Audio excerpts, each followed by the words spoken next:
Alright, so today I'm going to show you how to do a 45 offset and calculate it. Some people like to eyeball it. I suck at eyeballing it. So you can see that we're at 10 and 4 inches, so I got a 6-inch offset. Multiply that by 1.414. Did it on my calculator. Got 8.48, which is basically like 8.5. We got wiggle room in that hole, so we'll just do 8.5.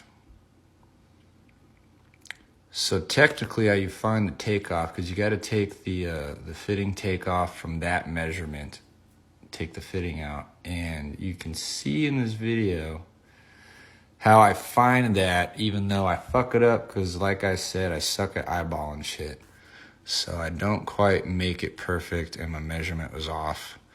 But basically you draw a line down the center on both sides, and then you measure from where those lines intersect to the inside of the hub of the fitting, and that's the amount that you take off of that original 8.48 or 8.5.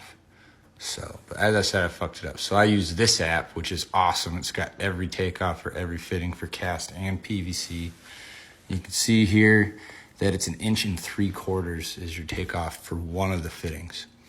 So you got to do that twice because you got 245. So you got to take off 1 3/4 2 times, which is 3.5. So you do 8.5 minus 3.5, and you get 5 inches. So that is your PVC pipe cut. That will make that offset fucking perfect. There's a perfect cut. Glue that bitch together.